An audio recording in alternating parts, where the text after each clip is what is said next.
Hello.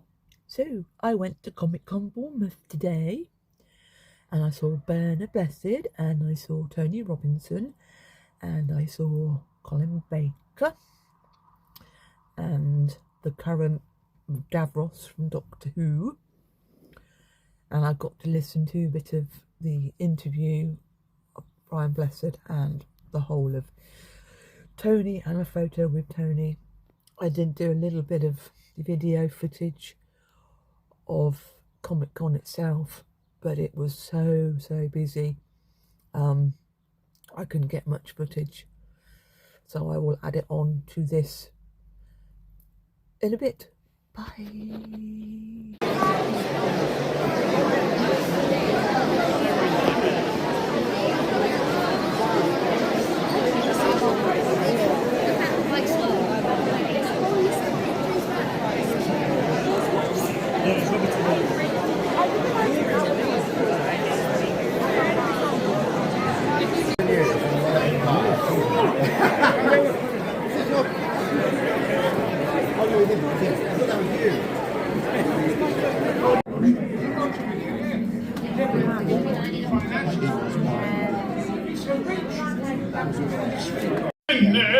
Oh, solo mio, stanno pronti a te.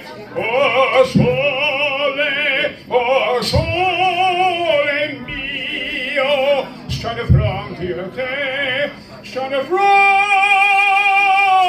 a te.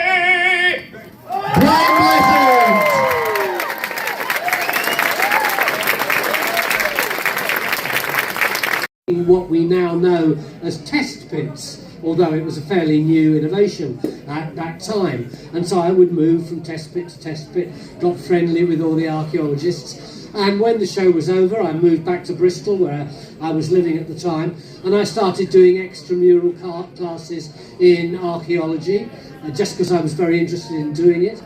And about 4 years later, Channel 4 were pitched this idea of doing archaeology in 3 days, and they thought it was a great idea, but archaeology was such an arcane subject that they thought no one would be interested.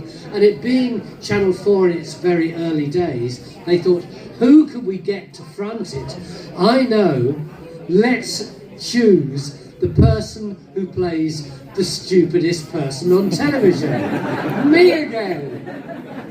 So they got me in to ask me if I'd be interested in doing this series, not knowing that I already had a passion for archaeology. So it was a marriage made in heaven, really. When it first started, I thought that I really needed to mug up on my archaeology and archaeological techniques before each episode. After a while, the producer said to me, "Tony, what works best is when you genuinely know all." Sorry, something went wrong with the mic. And so after that, I didn't do any work prior to the series. I would just go in and, as it were, would interrogate the archaeologists. In other words, I would be your voice, and that seemed to work pretty well. And we've got 20 series of it. You know, who gets 20 series of anything on television?